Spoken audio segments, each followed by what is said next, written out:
The accused kidnapper of 3 Cleveland women is still in jail tonight and not getting out anytime soon, with his bail set at $8 million. Good evening, I'm Rahman Johnson, and this is Bounce News at 7. Ariel Castro is charged with 4 counts of kidnapping, among other charges, but for him, the devil is in the details. Now, a Cleveland police report says that one of his victims claims she was pregnant 5 times and that Castro starved and beat her until she miscarried. Now, prosecutors want to use this information to charge Castro with multiple cases of murder. And the murder is of those unborn fetuses, that is. Now, in this case, which gets stranger and stranger by the moment, right now they're looking at filing these charges. And we have with us on Skype our good friend and attorney, Kwame Thompson, out of Atlanta. And Kwame, the charge that's supposed to be filed in this case, they're saying is murder. But if they're the only evidence they have is her story that she was pregnant 5 times, is this something they can really take to trial and makes these charges stick? Well, as always, Rahman, thank you for having me. You make a very good point. There's a myriad of legal issues that are going to stem from these murder charges. Under the Ohio aggravated murder statute, if someone unlawfully terminates the pregnancy of another, that is aggravated murder, which could carry the death penalty or life in prison. That's one. Then the issue comes of the actual testimony or the evidence that will be allowed at trial. The grand jury will be presented with evidence from the prosecutor.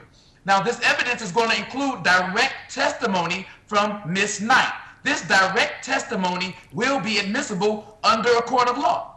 But the question is, obviously, it's been I couldn't imagine what these girls went through. And I think it's great that this guy is being put in jail. And I think that, and I'm looking at social media, they're talking about this over and over. But the question that keeps coming up is the only evidence that prosecutors would have right now is her testimony. There are no miscarried babies. There's no evidence. There's no DNA. So how does one prove that he indeed did this to make those charges stick? Because you don't want something that's going to happen that could allow him to get off, maybe. Well, you make a very good point. Evidentiary law is actually not procedural law, but substantive law. It deals with what rights are due between individuals. So you have to look at the first step is going to be a probable cause. If there is probable cause to bring these charges, which I'm sure that the grand jury will, then it's going to be up to a petite jury to look at the evidence and weigh the evidence. And so that's something that's going to be a question of fact for the jury. Now, as a petite jury, what is the difference between that? Forgive me, is that the jury obviously different from the grand jury? How does that differ from the jury that will hear the case? Well, the jury that will hear the case is going to be called a petite jury, as the opposite of the grand jury, which hears the evidence to bring the charges. The petite jury is the jury that sits with the judge, and actually they are part of the actual the jury trial. Gotcha. Kwame, thanks so much for joining us tonight. I'm sure there is much more to this case. We will definitely keep you informed, and I'm sure there's, as we're learning today, there is still more that's unfolding. Now, tonight, there's another missing persons case in Georgia that has ended in tragedy. Robert Kane Rollison has been arrested and charged with murder in the disappearance of Jamal Malik Keys. Now, Keys was last seen on April 25th at the Middle Georgia State College in Cochran. Now, what we know from this case is Rollison was a dual-enrolled high school and college student who supposedly gave Keys a ride to a convenience store. Now, right now, a motive hasn't been released, and he's being held at the Bleckley County, Georgia jail. Keys' pastor was saddened but relieved to have some answers in the case. It was a very emotional and moving time. You hear about these kind of reports all the time on television, and you never think it's going to hit home like this. Now, tonight on the phone is Lady Kimberly Purvis. She's the First Lady of Destiny World Church in Estelle, Georgia, where Jamal Keys' family worships. Lady Purvis, thanks so much for joining us tonight. Oh, absolutely. Glad to be able to talk to you. And first and foremost, our condolences for the loss of the member of your church family. How did you all find out today that the GBI had moved this from a missing persons investigation to a murder case? The authorities contacted us late in the evening on yesterday. And are there any, I know the family is in this case distraught, but of course relieved to know what happened. Are there any details that we reached out to the Georgia Bureau of Investigation today, but are there any details as why this could have happened? Not at this time, unfortunately. How are, and your church has been just a bastion of support from what we understand, looking at social media for this family and for the community as people were reaching out from all over the country to help find Mr. Keys. My question, though, how are the church members and the family of Jamal, how are they coping? Everyone is absolutely saddened by this entire incident. I mean, it's so shocking. We went down to Cochran to do a search, a small group of us on last week, and we were actually planning to go again on tomorrow. And just, it's unbelievable. I mean, anyone who knew him, he was a strong kid, a nice kid. His whole family, you know, they were raised well and well-mannered, very soft-spoken, so this is all very shocking. I think, like my husband said earlier, it's the kind of thing that you don't expect to happen to you. Yeah. You know, it's the very same thing that his mother and I talked about. She said she never thought, you know, this is something that would happen to her. It's the kind of thing that you hear about happening to other people. Now, as a leader in the religious community and in your community as well, when we look at cases like this and we look at what's happened with those young ladies in Ohio, if you could just leave us quickly with a method, how do you cope with some tragedy like this? Well, what we've been doing and telling our congregation and everyone is just to try and forgive and pray for everyone that's involved in this situation. It's really, you know, important at this time that we put our faith into action, and we have to be able to, you know, forgive others, to pray for the families, and just trust God to get us through it. Again, thank you so much. Our condolences to you and your church family. Again, that was First Lady Kim Purvis from Estelle, Georgia. Now, we're turning to Texas, where the question of what caused the fertilizer plant explosion last month is now in a criminal investigation. 14 people were killed when the facility caught fire and exploded. Now, the state fire marshal's office said on Monday that it had ruled out 4 possible causes. But because of the blast's devastating impact on the town, they said they will leave no stone unturned in finding out what happened.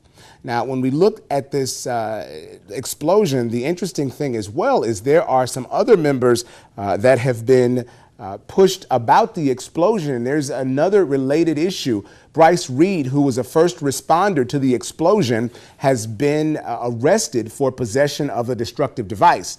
Now, authorities have not tied Reed's arrest to that deadly blast, but we'll make sure to keep you abreast on all the latest in this case. We'll be right back. North Korea continues to issue threats and provocations, firing long-range missiles, staging nuclear tests that undermine peace on the peninsula and far beyond it. The Korean government is reacting resolutely, but calmly. The president of South Korea, Park Geun-hye, is visiting the United States this week. North Korea said today that the U.S.-South Korea meeting is a prelude to war. Now, President Obama says he is not caving into any of these demands. And speaking of the Korean Peninsula, Dennis Rodman is back with what some are calling a unique form of diplomacy by sending a tweet. Now, the tweet said, "I'm calling on the Supreme Leader of North Korea, or as I call him, Kim, to do me a solid and cut Kenneth Bae loose." Now, Bae is a Korean American who was sentenced to 15 years of hard labor in North Korea. Rodman hung out with Kim Jong-un in February as they attended a U.S. and Korea basketball game together. Now, I'm not quite sure if Kim has tweeted back to Dennis Rodman, but what do you think about that? What do you think about him being involved in diplomacy? Use hashtag Say It and Post It, and let's talk about it on Facebook and Twitter. Check this out. Yesterday, a tractor trailer crashed on a highway in Pittsburgh. Now, they dumped Mountain Dew all over the road. The soda spill had traffic backed up for miles and miles. It was a Mountain Dew roadway. And tonight, Twitter is remembering an American legend. Now, though Lena Horne, the diva, died about 3 years ago, she was trending this afternoon on Twitter in a tribute to her legendary career. Well, here's to Miss Stormy Weather herself. Here's to you, Lena Horne. Now, you can always join the conversation. Find us online, bouncenews.tv, or on Facebook, Bounce TV Tallahassee, or on Twitter at Bounce TV Tally. We'll be right back. Just ahead on Bounce News at 7, Fabergé eggs are the priceless gifts of Russian royalty, but one artisan is making Fabergé-style gems accessible to us here and now, just in time for Mother's Day. We'll take a look.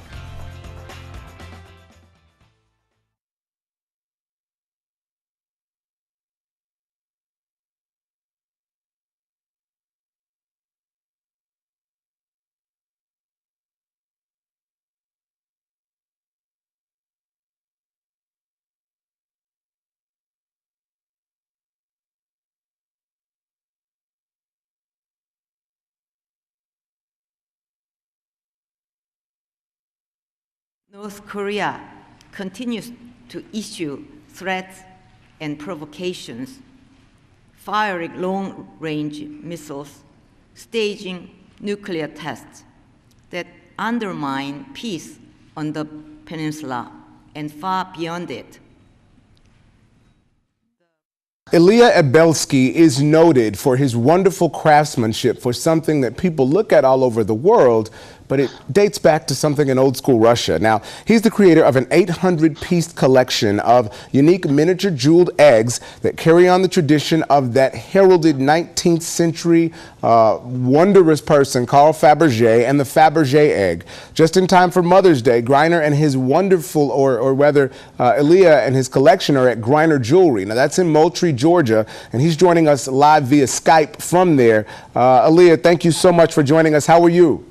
I'm doing great. Thank you very much for having me. And your collection is beyond beautiful. How did you come up with the idea to begin to create Fabergé-style eggs, and how were you trained?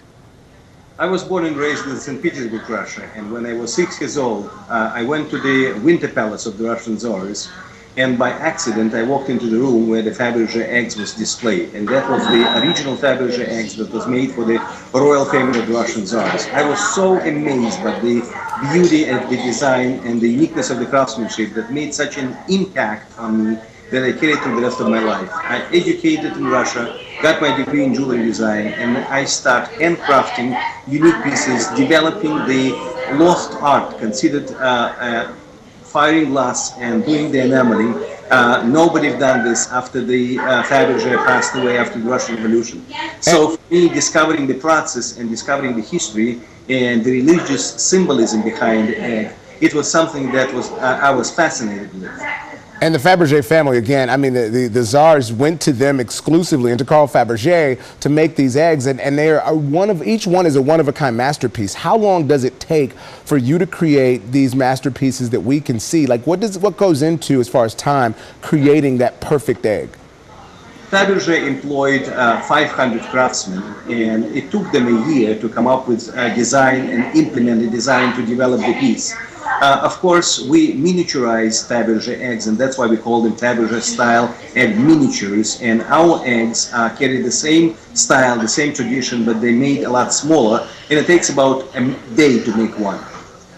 And what are some of the jewels? I know most of the Fabergé eggs are priceless. The metals, they're made with gold and inlaid with rubies and emeralds and all kind of wonderful precious metals. What do you put into your Fabergé-style miniature eggs? Interestingly enough, Fabergé never emphasized the importance of the material. He was working for the Tsars of Russia, and the material and stones was not, the price was not an object. He was able to use any material he wanted to use, so he really challenged the craftsmanship. So materials become second. Amazing. Well, when you look at them, they certainly transport you back to an old world time in Russia. Thank you so much, Ilya Ebelsky, for sharing with us your Fabergé-style mini eggs. We'll make sure that we post on our social media sites so that you can have a chance to experience this with him. And if you're in the area, he'll be at the Greiner Jewelry Store, which is just across from the old courthouse in Moultrie, Georgia. He'll be there May 9th through the 11th, and that goes on from 10 a.m. to 6 p.m. Again, 10 to 6, May 9th through the 11th in Moultrie, Georgia. The collection is beyond amazing. We'll be right back. Is just at the end of a solar eclipse. Yesterday, the ring of fire was ablaze. Now, it's called the Ring of Fire because the moon passes in front of the sun and leaves a bright ring around the black moon. And to talk solar eclipses with us today, we have our chief science guru, Casanova Nurse. And Cass, the Ring of Fire. It's a beautiful thing when you look at it. Remember that movie, The Ring? It kind of kind of transports you there. It's not horrific like that, but give me a little background about what goes into creating a solar eclipse, especially one as beautiful as this. The basics is that the moon passes between the Earth and the sun. And once it does that, it blocks the emission of the solar energy and light. So it casts that shadow, if you will, or the actual moon, which helps to block that light. And sometimes you think the sun or the moon doesn't really change shape, but it does have a different, it's not a perfect circle when it's orbiting. So it can change its size and appearance.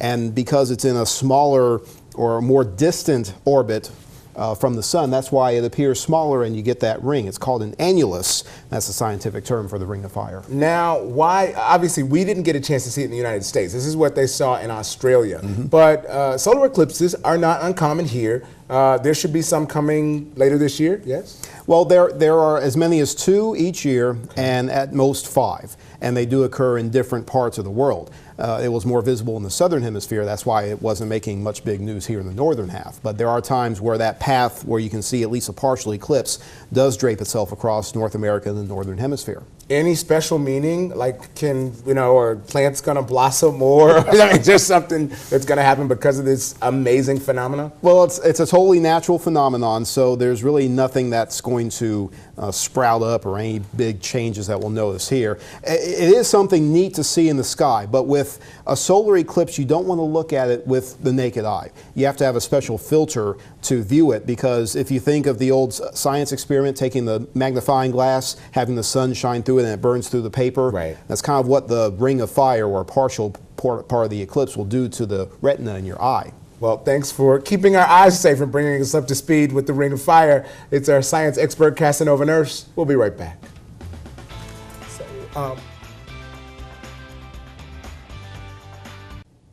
Tonight on Your Best Life, there is so much that can be learned from the wisdom of the elders. You know, I had a chance to sit down the other day with Pastor FLOYD Rose of the Serenity Christian Church in Valdosta, Georgia. And Pastor Rose told me a story about how he became the man that he is today. He said he went to meet a member of his church who had been arrested, and he got a gut check when he least expected it. I have a Fleetwood Cadillac, don't you? I said, well, it's just a car. He looked at me and he said, you don't understand. When your mother's on welfare and you're